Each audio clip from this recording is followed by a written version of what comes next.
Welcome back to the Get Loved Up podcast, your number one resource for inspiration and motivation to live your purpose, make healthy living a priority, and thrive doing what you love. I'm your host, Koya Webb, a small town girl who chased her dreams and caught them, a former track and field athlete who healed using spirituality and yoga, and an entrepreneur who didn't let sexual assault, racism, and insecurities dim her light. And now it's your turn to allow these episodes with some of the top voices in spirituality, wellness, and entrepreneurship to inspire you to thrive. Let's get loved up together. Kimberly Snyder is a spiritual guide and meditation teacher, nutritionist, and holistic wellness expert, and the 3-time New York Times bestselling author of 5 previous books, including Radical Beauty, which she co-authored with Deepak Chopra. Her highly anticipated new book, You Are More Than You Think You Are, Practical Enlightenment for Everyday Life, is being published on January 25th, 2022. She hosts the top-rated Feel Good podcast, which airs on Podcast One Network. She is the founder of Solluna, a holistic lifestyle brand that offers wellness products, digital courses, practical enlightenment meditation, and the Solluna Circle. She has been featured in dozens of national and international media outlets, including Good Morning America, The Today Show, The Dr. Oz Show, Ellen, The Wall Street Journal, The Guardian, Elle and Vogue.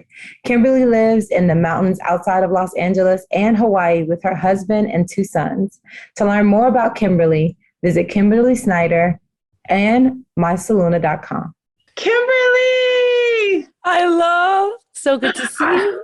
Y'all, I am so excited to have Kimberly in the house. Y'all, thank you so much. With Get Loved Up fam, thank you for tuning in. Thank you for showing up.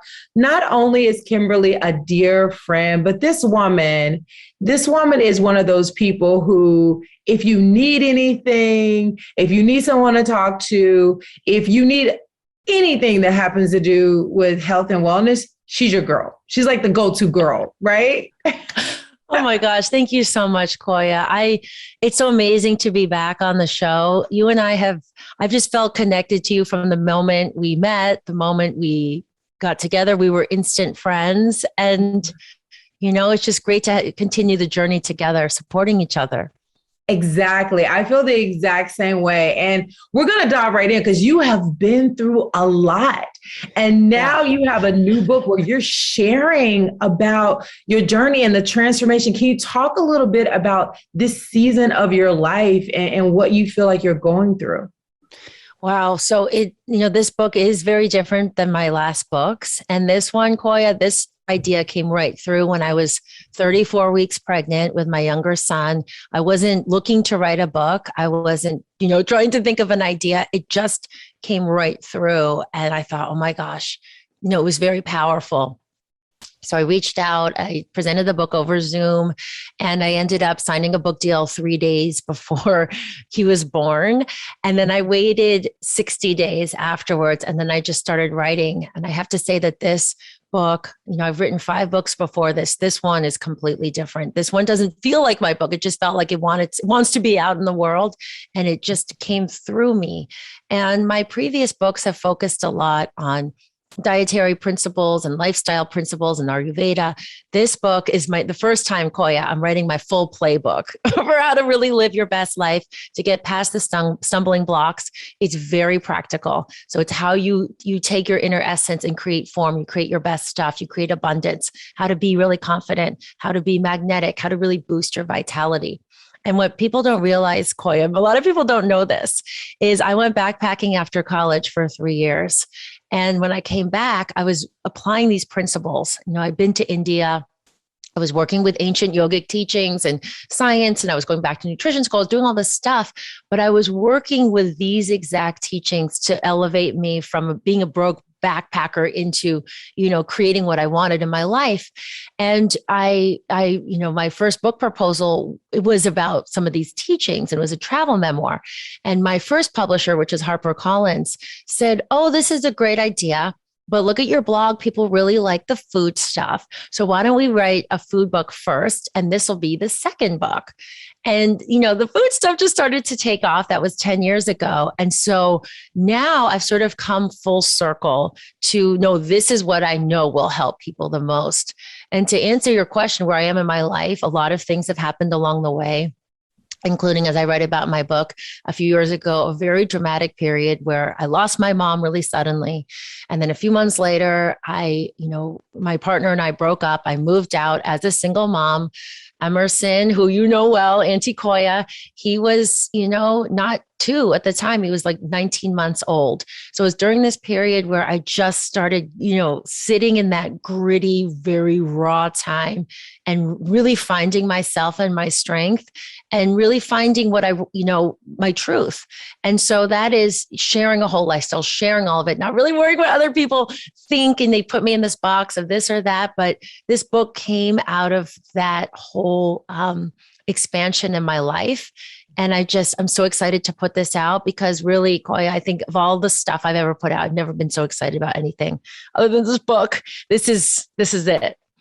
I love that. And I love that you came back to what was coming through your soul. Cause I know, yes, writing books and communicating with a publisher and really putting out what's in your soul can sometimes be tough because you're thinking about marketing and they're looking at different things. You're looking at different things.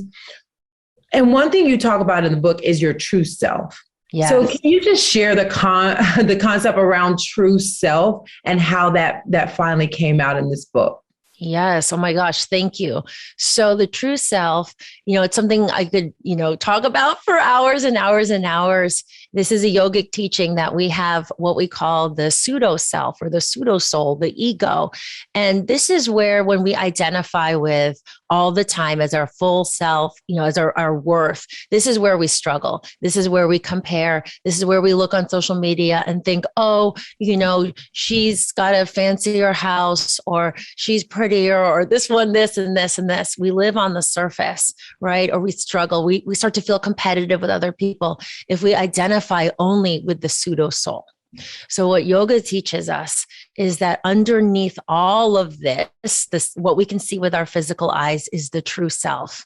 And the true self is the stable, loving, courageous, creative, unique part of us. And it's formless. It's the essence inside of us. So the more we connect into that, we realize, oh, I have something I can give the world that no one else can.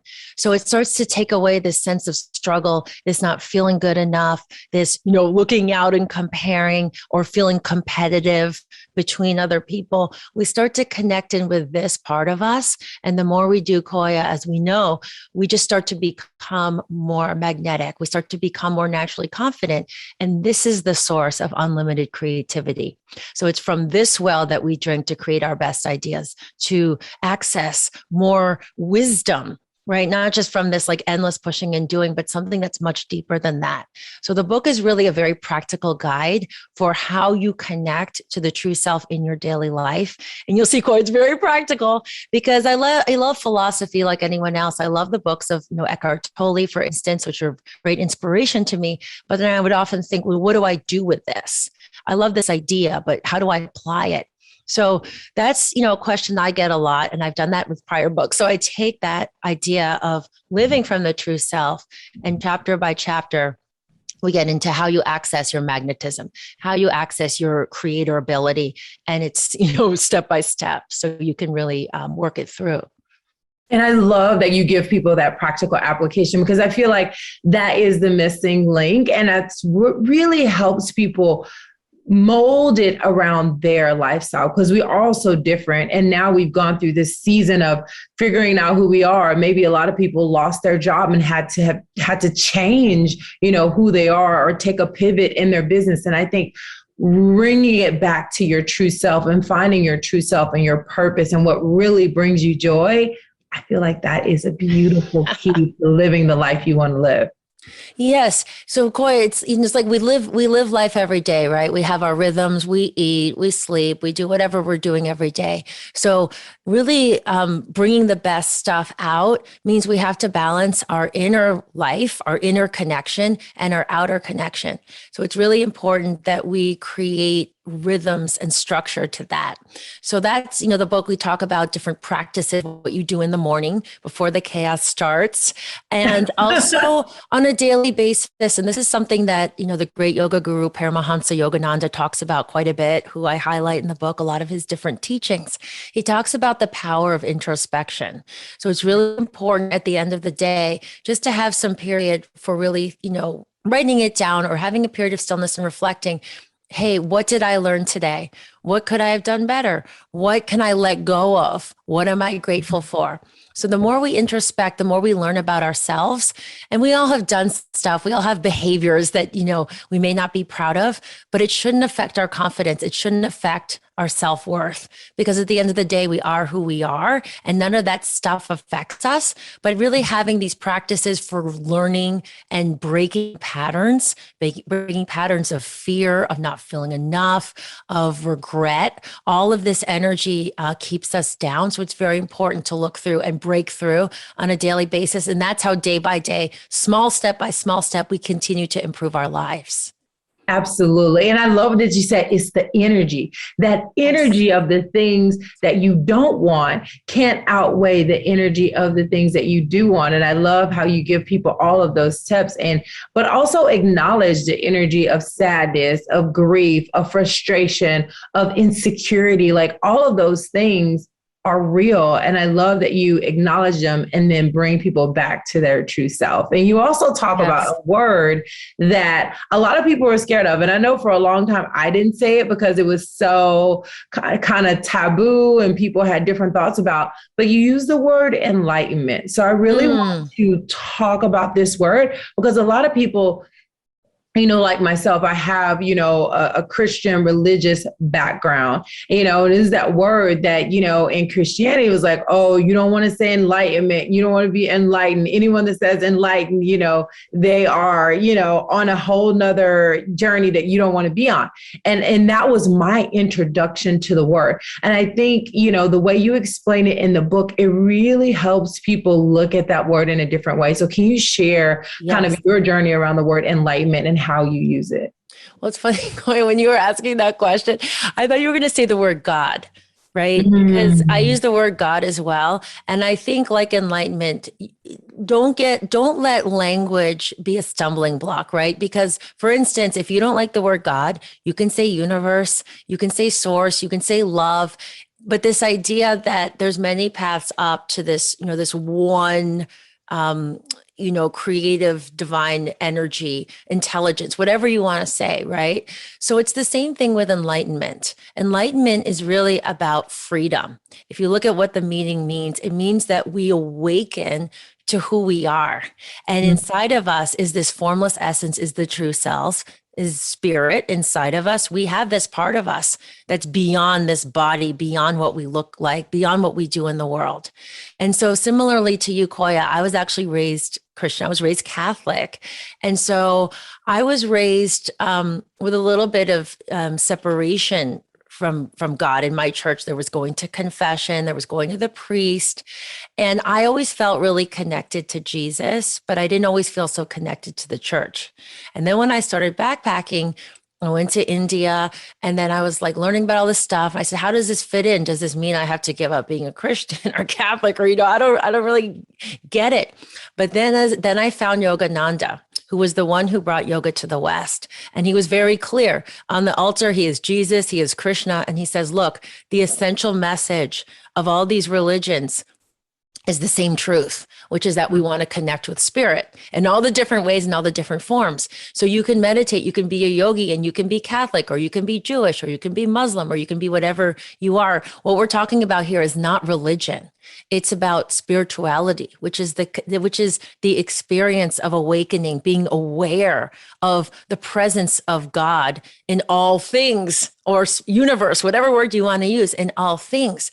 So I had to go through that too, Koya, where I was like, wait a minute, am I like Am I being like Hindu or something if I follow yoga and meditate? And the truth is, it has nothing to do with religion. It's about the experience, the energy of just feeling the oneness, that everything is one, everything is part of this divine intelligence. And the more we tap into that flow, we just see past limitations. We see past the rigidity. We see past fear, and we start to open up our lives. We just start to open everything up. So again, we're not talking about religion here or dogma.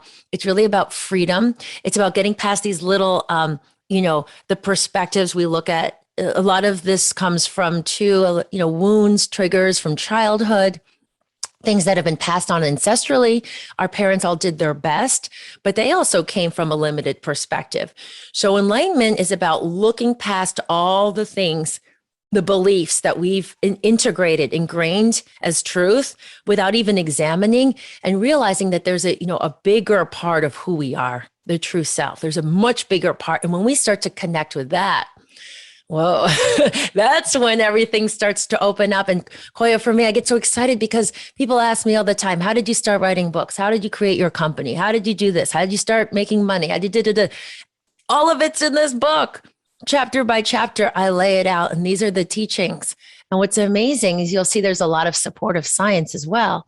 So you start looking at the consciousness theory of synchronization and all these sciences that I show that talks about vibration and quantum physics and all of this. There's a scientific aspect as well for the discerning minds out there, the part of our minds that like to see the more the validity to it. There is more and more that's coming forth to support as well. Yeah. And I love that you kind of blend in the science and the quantum physics, because I think that helps people really tangibly bring it into their lives, because we want to measure things. We want to know when it goes up, when it goes down, and things like that. But more than anything, it's about how you feel. And I think that is, what you just said, like about noticing the difference between the different languages and how it's about oneness. It's about all being, because I say God and I also say spirit, but because of like so much separation and like, you can't say this, you have to say that, and things like that, I find that I had a lot of fear even around like saying what felt most comfortable for me. So I love that you just give people permission, just whatever resonates highest with you, make sure you're saying it because that's what feels good to you, not because someone told you to say it or that you have to say that to be spiritual. Koya, 5 years ago, I know I wouldn't have been able to write this book publicly. I had a lot more fear 5 years ago. And then this whole thing happened. Like I explained, this period where I hit rock bottom, I didn't know what my life was going to be like. I was a single mom. My mom had passed. I was a new mom. I was just riddled with fear. I was worried about the financial future. Like everything in my life felt like it was falling apart. And it was like that grit that comes from hitting rock bottom and really relying on my practice. Now this rising up, writing this book, going through that period has given me, there's a chapter in the book about being a warrior. Right. It's called I Am a Warrior. And you realize, this is what the whole Bhagavad Gita is about, which is essentially the text of being fearless and not being attached to results. So as I go through life now, Koya, I say the word God because I like the word God. I say, you don't have to use the word God. You can say universe or spirit or love or whatever anyone else wants to say. But I'm not as worried about what other people think or how people are going to receive stuff, because I know if I'm living my truth and I really feel like this is going to help people, I am true with my intention. I can't control the outcome. We can never control the results. But if each of us steps into what in our hearts, and we go past the thinking mind, again, which is what the experience of yoga really is about, experiencing. You said before, like we can have the science, the rational brain can quiet some of the, overthinkingness of the brain, but ultimately we experience the truth of who we are in stillness and meditation. We experience these yogic truths, which are past words. There's so much that the mind cannot discern. And in my podcast, Koya, I've had some of these, top neuroscientists, and they're the first to admit, we don't know that much about the brain. We don't know how all this stuff works because it's still from the limited faculties of the mind. But the experience of love, the experience of connection, right? I'm looking right into your eyes. Like, I can't put this love into, a scale or words. You just feel it. You feel it coming out of you. And the more you start to tap into that energy that is immeasurable, it's not quantitative. That energy that starts to flow through you starts to flow through into your life. It starts to flow through into your endeavors. You start to see more vitality. You start to see more health. You start to see more people paying attention to your message because it's not something that's contrived. It's just what you want to share from your heart. And I feel like the more we take little baby steps forward, that fearlessness starts to grow more and more and more. That's so true. So true. I absolutely love it. Can you share with people a time where you felt a lot of fear and you just had to push past it? Well, as I mentioned, I mentioned the period where I had, I became a single mom, which was not planned. There's another period in my life that brought up fear, which I also talk about in the book, which is where I met my husband, who is very different than me, shall we say. We met at a dinner party. And in the past, Koya, in many ways in my life, including in my relationships, I feel like I played it safe, someone that was like me, a yogi and vegan, and, just kind of felt like live the lifestyle. And when I met John, I felt his heart. I was at a place where I was meditating a lot and I was just kind of tuning into myself. And I just felt this connection. And he says, Koya, within 15 minutes, he knew I was going to be his wife, right? So we just had this like real love at first sight thing happen. But at the same time, my brain, fear started coming in because he's, completely tattooed from the neck down, and he rides motorcycles, and he has a couple tattoos of like naked women on his body. And I was like, is this going to be like a playboy guy or someone who's just like, not my deal at all? But my heart was saying yes. And my brain was fear saying, no, no, no, not this one. So that was a case, Koya, that I turned off thinking brain, which guess what? I made a lot of mistakes just going by the thinking brain. And I had learned to step into this practice of discerning the heart from the brain, and the language of the heart, the gut feelings, the wisdom that arises from our body is not clouded by past pain, closing up, rigidity, triggers, things that have happened, bad relationships in the past. So in that moment, I used some of these tools I talked about in the book, and I was able to switch down into my heart. And I said, yes, he's the one. And we got together like this, Koya, and we were married 2 months later. And I got to tell you now, over 2.5 years later from that day that we met, or, approximately, love grows every day. Connection grows every day. And if I had listened to that fear, I don't think we would ever gotten together.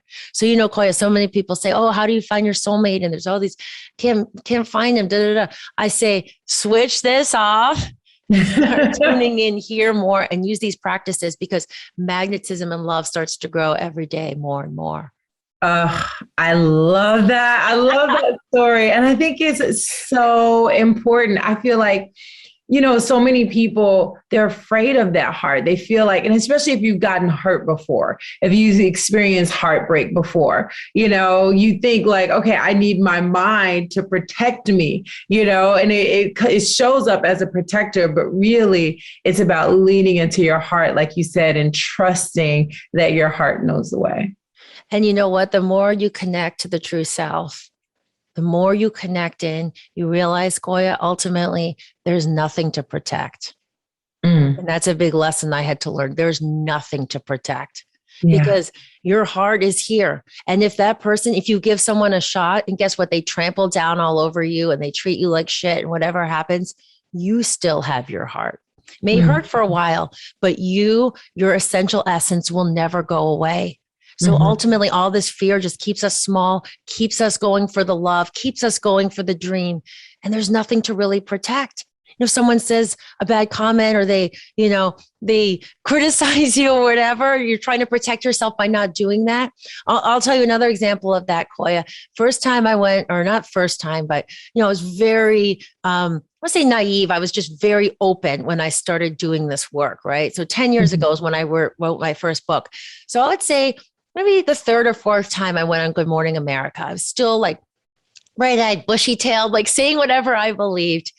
And I said what I thought was an innocuous comment. This is when I was still doing a lot of nutrition focused segments. It was something about diet soda. Okay.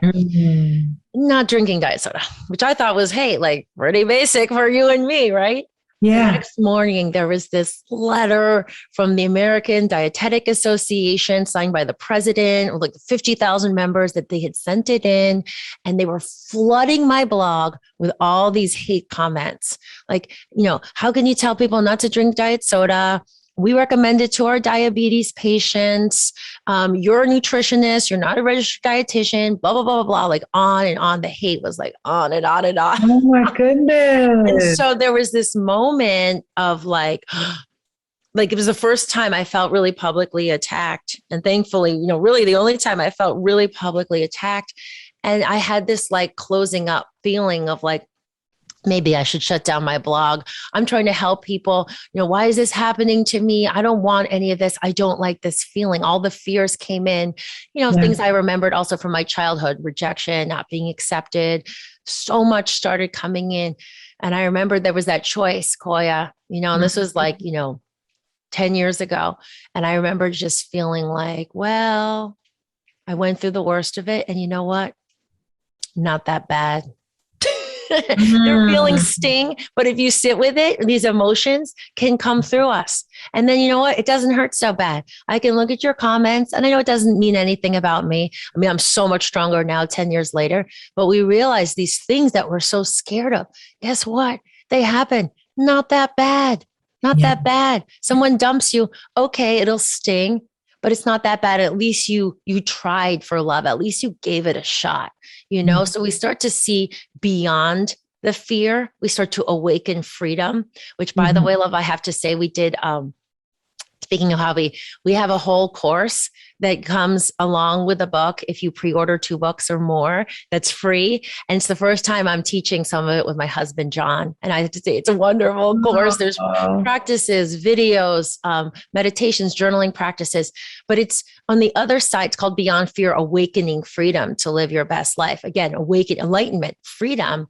Because if we stay in this little box, and then we just, we wonder why is this person living a bigger life? Why is she doing this that I want to do? It's because we keep ourselves down. We don't have to be competitive with her or this person. It is us to awaken ourselves. Each of us has that potential. Each of us can shine. It's not about anyone else. It's about what's going on inside of us. It's about our inner state. Yes, that is so, so, so true. And, I think I wanted to kind of dive deeper because there's a lot of people listening now who, do feel like they're in like this low place of like, there's a lot going on and maybe their family thinks differently than them. And maybe they have experienced ridicule about their choices with what they're going to do with their body or, just what they're doing in the world. What steps do you have for them to take to really push past where they feel like they are being attacked, whether it be attacked by family or friends or even the government? Like what do you suggest for those people? So there are many different ways that the outside world can, ding us around, so to speak, and make us feel unstable, uneasy, disappointed, whatever it is. So I would say a couple practical things about that. Number one, I think it's very important to batch our time. So we systemize the times when we're out here in the world and the times we're in, right? So what I mean by that is have set times when you go on social media and all media in general. So it's not just constantly dribbling in all day, alerts going on all day long. We need to have, let's say in the morning, my morning practice is first thing I meditate. Then I make, hot water with lemon and ginger, glowing green smoothie, whatever I'm doing. And then I batch time, let's say 20 minutes for social media or whatever it is. So it's very specific times. And it's also times after I've connected inside. So what I recommend as well, besides batching, is we want to make sure that in the morning we have time to meditate and really strengthen that connection with the true self, even if it's just for 5 minutes. We want to connect in before we start going out, because if we just go straight out, then we start to feel pulled in different directions. We start to feel more susceptible to what people are saying and all the criticism and all of that. Okay. So that's really important. The third thing is keeping healthy boundaries. So let's say it is a family member or friends. You say with love, you need to help create healthy boundaries with two things, with love and with firmness. So let's say someone's always criticizing how you eat. You just have a very straightforward discussion and you say, let's say it's to your mom, right? Mom, I love you very much. And I want to say, I'm saying this with love, but I feel, so you make it about how you feel. I feel a lot of stress when you criticize how I eat. I feel the best when I eat this way. So I am asking you to please, curtail your comments about what I'm eating. If you don't, then I'm going to have to eat away from you, or I'm going to have to spend some time. So it's not a threat, but it's firm. It's like, if you cross this boundary because it's not hurting you, but this is about me, then some action's going to be taken. Right. So we have to create healthy boundaries in our life. With the government, it's a little bit harder to do that, but we, at the same time, we stand in our truth, right? And then we have to take what, again, in the Gita, the Bhagavad Gita, is called right action. We take right action. We do what we can to protect ourselves. We speak our truth. We do not harm other people in the process. We don't have to tear down or gossip we don't have to step into the negativity of the dark, but we stand in our light and we take that right action as we need to. Right. And same thing, with friendships, work, all of this can apply in all the different ways. So it's about in that inner balance, because I have to say time and time again, the more I meditate, Koya, now I'm, 12 years in, deep, keeps getting deeper and deeper. I just care less about the outside. I got to be honest with you. I care less about what people think. I care less about these comments. I care less about, it doesn't mean I don't love people, right? I love people. I love my friends. I love family. But it's not your whole worth. You realize it doesn't affect who you are. So it's not so serious. I love that. Yes, you can't base your worth on other people's opinions of you. No. Because what was that saying? Like, if you have a whole bowl of apples, someone's going to want a peach, It's true. It's everybody's on the people are on a different journey, right? We hear that a lot too, but everybody is a different place. And so realize that everybody, was it Socrates or Plato? Like someone had this comment or this quote saying, be kind, for everyone you meet is waging a great battle. Right. Everybody has going on in their head with their pain, trying to get back to this enlightenment, getting back to awakening to truth and love. Right. So people are where they are. So if they make a mean comment or they criticize what you're eating or what you're doing, you really have to realize that it's about them and not you. Because if someone was really peaceful, they wouldn't care what you're doing so much.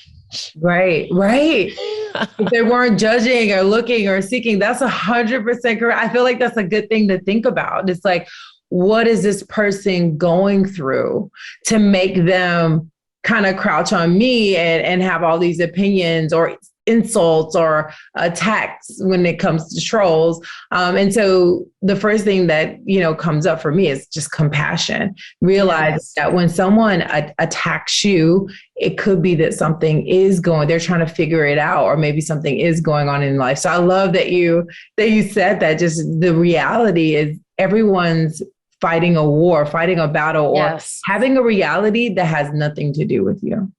Well, and often if someone doesn't have the tools to process their pain, right? Like all the tools that I'm so excited to offer in this book because I know what it's like to be in pain. But if someone doesn't have the tools, what they do is they project it out. They're trying to move the energy. So it's sort of like someone doesn't feel good or they feel stressed. They try to shift their mood with food, right? They'll eat a bunch of sugar. They'll eat a bunch of cookies. So other people will just project it out. And it's usually something that bothers them about themselves. So for instance, I was recently with someone and we were in a public place and we were just chatting on a bench. And this person didn't even realize, but they were, started creeping into the conversation. People would walk by and they'd be like, oh man, like little comments about people being fat. And I was like, oh, like I didn't even notice it. But the reason this person was criticizing other people for being fat or making little jokes or whatever was because this person has an issue with their own weight. Right. So they're critical of themselves about being so-called fat. Whereas I don't, I'm not in that space right now. I don't think of myself or I don't even think about my weight. So it wasn't really in my head, but this person was criticizing other people for something within them. So often when people are criticizing, you can see that it's just bringing in a public way the pain that's inside of them, which is, absolutely true. What you said, to bring compassion to that, because you realize, wow, this really isn't about me. And, it's too bad they feel that way about themselves.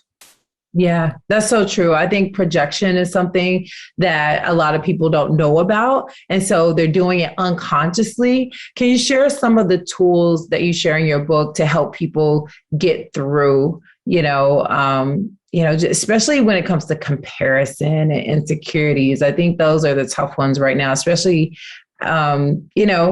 for people who want to take that next leap and be a better version of themselves, but, need inspiration. Can you share some of those tools? Yeah. And I will say too, Koya, that, one of the main messages I want to get across in this book is that we all enjoy new trends, right? So people are always trying to improve themselves and they're trying to do biohacking and they're trying to, try these new workouts. There was one I heard about the other day with electrodes and all this stuff. And it's always like new stuff is always catching the news cycle, right? But there is a lot of value in old stuff and really old stuff. So what I did with this book is I went through thousands of pages of these ancient texts that are buried in dense books. And as I was reading these books that were, written in the teachings from thousands of years ago, you realize, oh, like this could apply to comparison today on social media. Like this applies to all this stuff today. And so the reason I'm so passionate about this is because I feel that, some of these really ancient teachings have so much applicability to today. And a lot of people never hear about them, right? We never really hear about this idea of the true self in today's world, because when people compare, they usually just stay on the surface and they try to improve the surface. Oh, I have a zit. Maybe I need to get a different cleanser. Maybe I need shinier makeup. Maybe I need to go shopping. Maybe it's just like I don't have the best clothes. It's always trying to shine the outside. And that is never going to work with comparison. The only way to really get past the constant comparison is to stop it. And the way we stop it is we realize that it's obsolete. And we realize it's obsolete when we bring forth our own energy. Right. So we start to connect in, and there's very specific practice chapters in the book.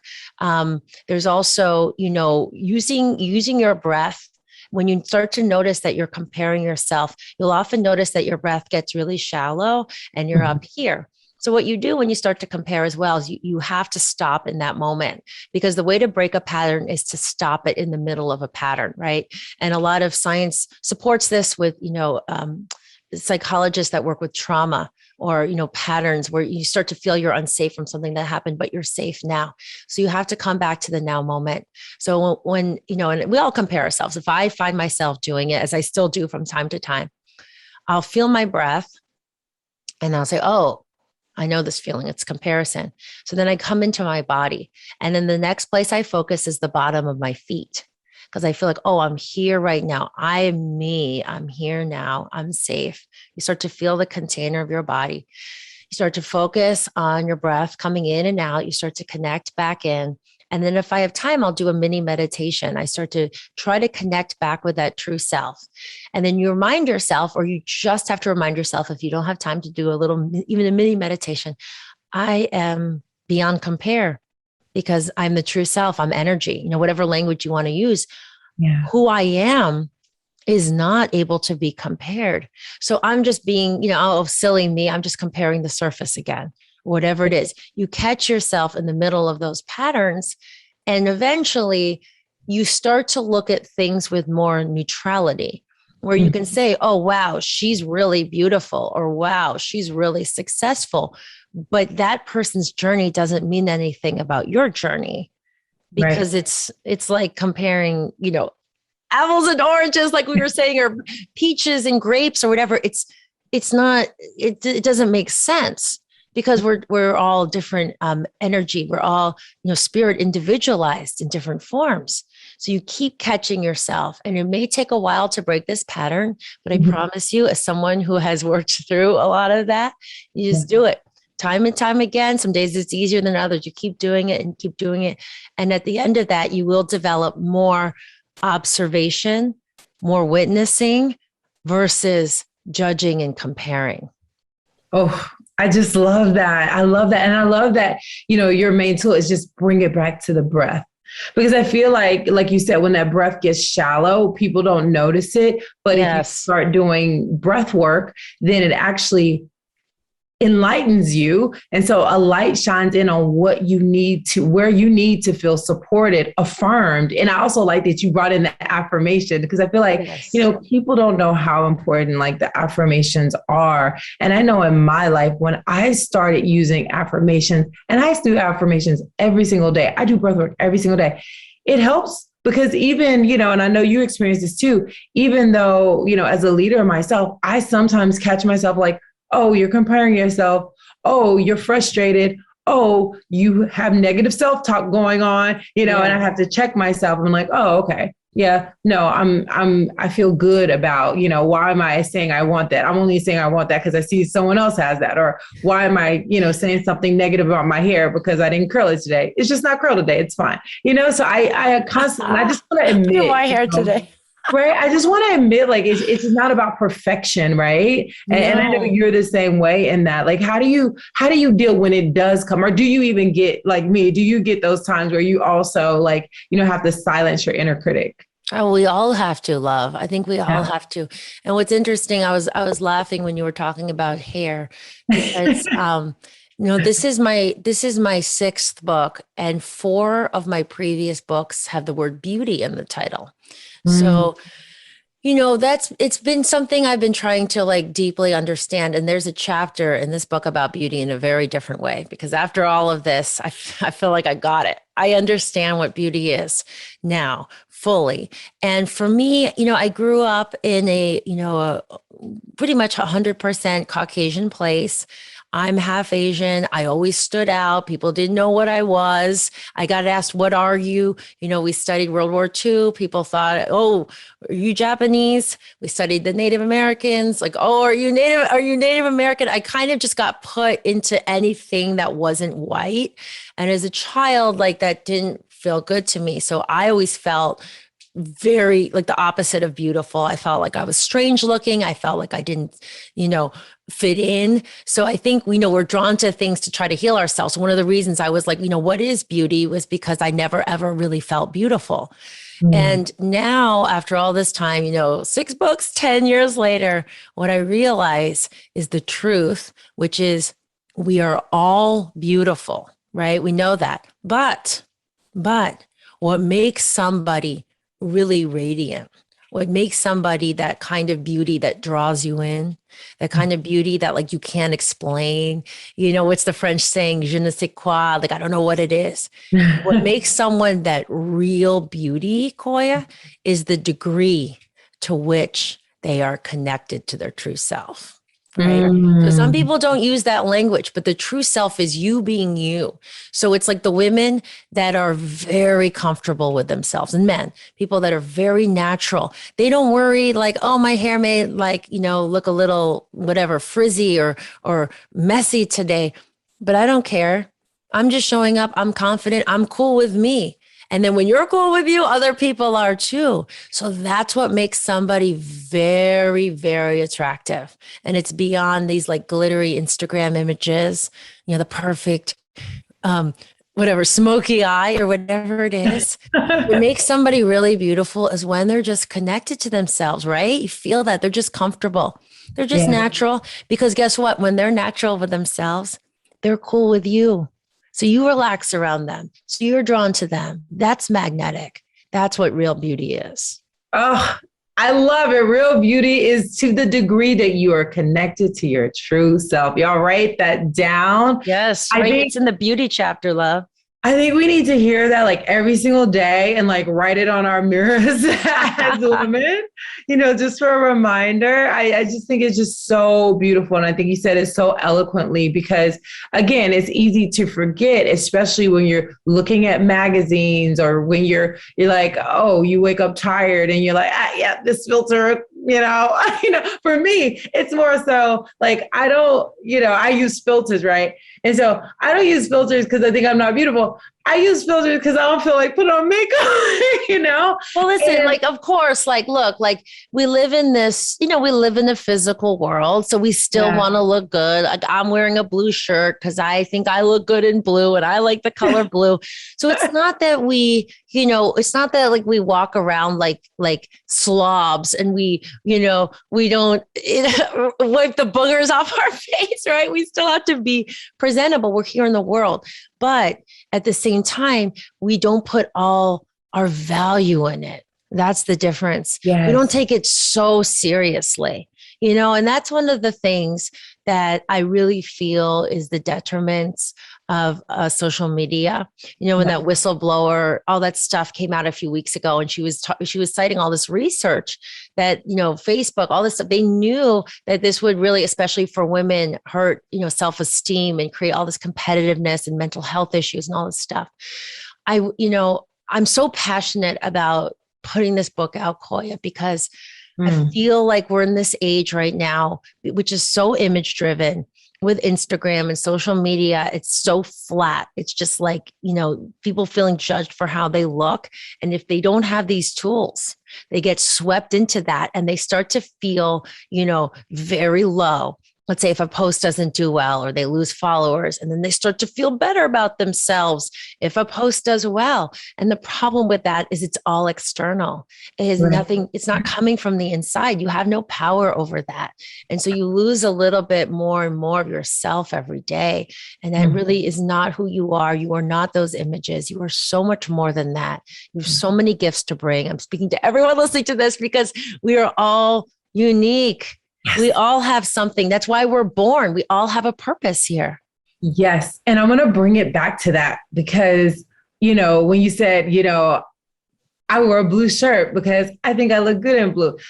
I think that's what I gained from it. It's like, what do you feel like you want? One day you might feel like I want a filter. Another day you'll be like, I don't want to filter. And it's fine. Both of those is fine. It's fine if you use a filter. It's fine if you don't use a filter. It's fine if you wear a blue shirt. It's fine if you wear a red shirt. It's really, like you said, it's about doing what makes you feel the best and being true to your true self. And I just want to make sure that doesn't get lost because you'll feel different ways at different times. And there's really no right or wrong. It's just about being, like you said, being authentic to your true self. And that true self can change, right?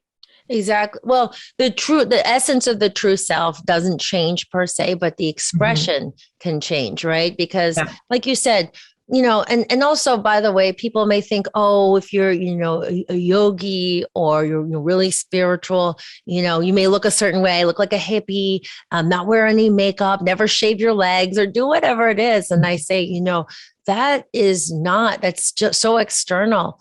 You become more comfortable with yourself, but hey, I enjoy lip gloss.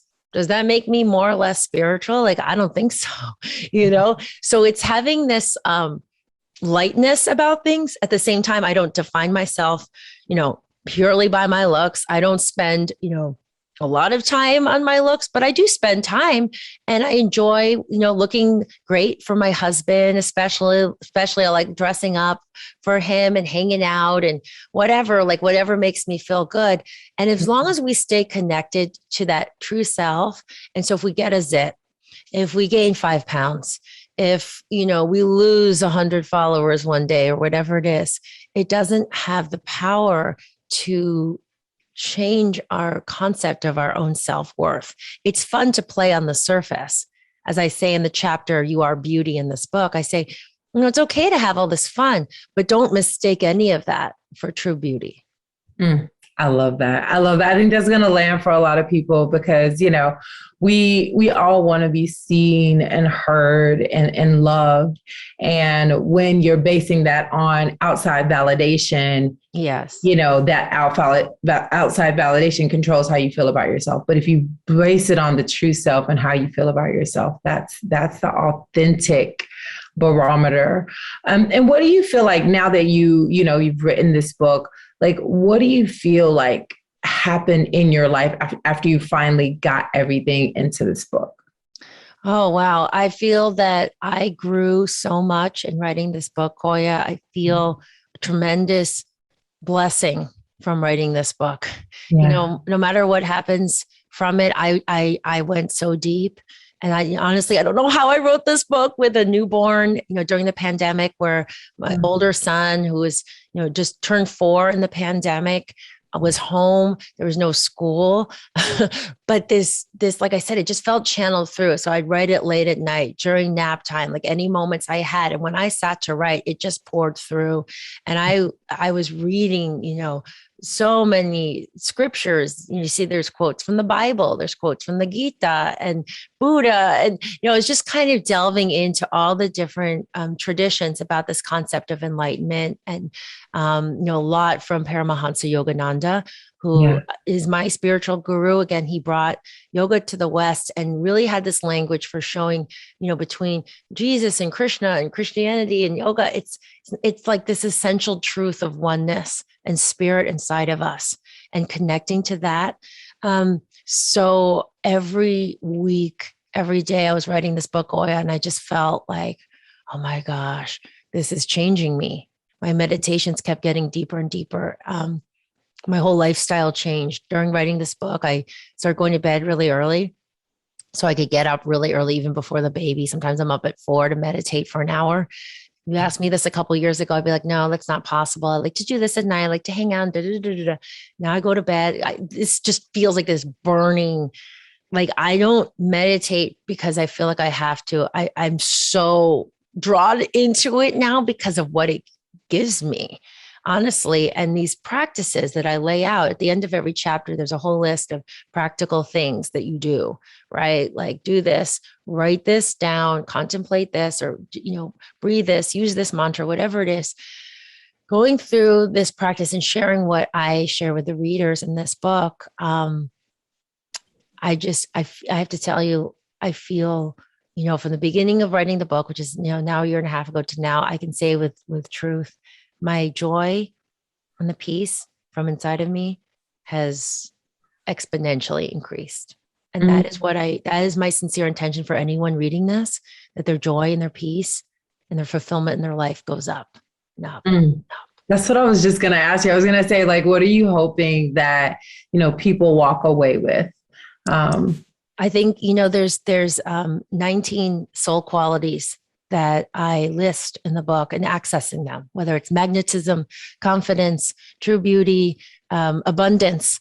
And it's my intention that, even if one message, the reader walks away with one message that they bring into their life and they start to live more of that aspect from their true self, I know their life will benefit and their life is going to start to open up. And maybe it's a little trickle, but eventually it starts to be like a stream and then a river into the ocean. And I know the people that are ready for this book are going to get it, Koya, and I just can't wait for their whole life to open up. Even if it's just one little step, it starts with one little step, but then it starts to grow and grow and grow and grow. No, I love that. I love that. All right. So we kind of want to dive in a little bit more. I know you talked about your relationship and how you all were different. Can you share just some tips, some lifestyle tips with the listeners about like how you can really make sure, like, especially if you have different differences, how do you make sure to keep that connection with your partner? Oh, you mean if you have lifestyle differences, how to stay connected to your partner? Yeah. Mm-hmm. Yeah. So I think that there's this honoring that the true self is expressed through each of us in different ways. So as you grow in your connection, it still goes back to stillness and meditation from yourself. You don't feel like you have to get something from your partner. You don't have to get validation. You don't have to get their approval. You don't have to get them to agree with your lifestyle. I think that's the source of a lot of conflicts in relationships, is this unhealthy feeling like we have to get something from someone else. It goes back to that beauty, right? When you're connected to the beauty inside of you and you're comfortable with your beauty, you're comfortable with other people. So when you become really comfortable with yourself, you don't need to get as much from your partner or anything. You're just there because you enjoy, sharing life together, but you're not actually getting anything. So what starts to grow when you start to connect more with yourself is this, this rise of like respect, of healthy boundaries in that relationship. As I mentioned earlier, where you respect, if your partner wants to eat meat and you're a vegan, even though you have many very different belief systems, you can share with them your beliefs, but ultimately everybody is on their journey. And so you have to allow them to let their journeys unfold in that time. You also practically want to start to watch your thoughts. Michael Singer in the book, The Untethered Soul, he talks about the ego being like this chattering roommate that's in your head all the time, just chattering and chattering. And so you have to try to find the way to put the roommate on the couch next to you and walk away. So when you start to feel that like rising, because relationships are amazing for helping you go deeper into your own connection. You watch your thoughts, you watch what it brings up for you. You keep bringing it back to yourself. Like say this person's like annoying you because they're not listening to you, or, they're not responding the way you want them. Instead of saying, oh, well, you're not doing this, you never listen to me. Turn it back to yourself. I can listen to myself. I know what I'm saying. And the more I know what I know, they don't get it. Next time, right? There isn't this annoyance because you keep bringing it back to yourself, your reactions. We aren't responsible for what they say, but we are responsible we can start to work more to control our reactions, our triggers, right? And so we just start to sit back more instead of getting pulled into the drama of life. Take that breath, right? Take the 10 breath cycles, not just counting to 10, which can go really fast, but listen to your inhales and exhales 8 to 10 times. Settle more back into yourself before you respond to your partner. And I promise you that will save a lot of arguments as well. Mm-hmm. I've learned so much from my husband, who is so different than me. And he's really, our lifestyles have come together in many ways. He's very open. He reads a lot about yoga now. We meditate. He listens to mantras. We listen to kirtan together. We do a lot of things together. And I can say in the beginning, him having such a different perspective and me having a different perspective, it took a while for me to realize, instead of projecting like, oh, you said that and you kind of like raised your voice, or you're so, this or that, like, I just start to focus more on me. And the stronger I get in myself, people on the outside start to change without trying to change them. They start to change in their relationship to you because you're changing your relationship to you. And it doesn't mean people don't have stuff to work with. And you can say with love, hey, maybe you can take a look at this when you're not in trigger, and you can inspire that person, be a mirror to them. They can look at things, but at the same time, you're not so attached to like, you have to understand it my way. It's like these like hooks and claws we have in something that creates a lot of stress in relationships. Mm-hmm. I agree with that. Wow. I think that's going to help a lot of people because, one thing that helped me before was just like reading, Byron Katie's, Yes. do work. And I feel like that's along the lines of what you're saying. Just really bring it back to yourself. Like, what am I experiencing? What am I feeling? And let's bring them back to the true self instead of connecting to someone else's responses, even someone else's approval. I just think, wow, I think a lot of people are going to be able to reflect on that and say, you know what? Right. It's not about anything outside of me ever. It's about how I'm responding to it. Yes. Yes. Exactly. Can you tell me what is, because I know you've been reading a lot of books and you just wrote this book. And I like to, at the end of the podcast, just get some of your favorite things. So what has been the favorite or your favorite book you've read in the last year? Well, if you're up for it, I'm rereading Yogananda's commentary on the Bhagavad Gita. I was reading it late into the night last night, Koya, and it is amazing. So for me, that is, I would say right now the most impactful book. Okay, I'm putting that on my list. Yes. Awesome. Amazing. And what is your favorite? And I know, we didn't talk about food much because we've talked about it before in the other podcasts, but what is your favorite thing to eat right now? Oh, so we're going into fall. I'm a big soup, stew, khichdi person, but right now, Koya, I've been making a lot of casseroles, which are really easy, just like roasted veggies, beans, throw it in the oven kind of thing with quinoa. And we've been doing that a lot the last 2 weeks. So I really like the warm, the warm, mushy together veggie dishes right now. Yes, I love that. But you know what? I haven't been eating much quinoa that I usually do. So I'm putting that back on my plate. Thank you. Awesome. And if you could, have a conversation with your 14-year-old self, what advice would you give them?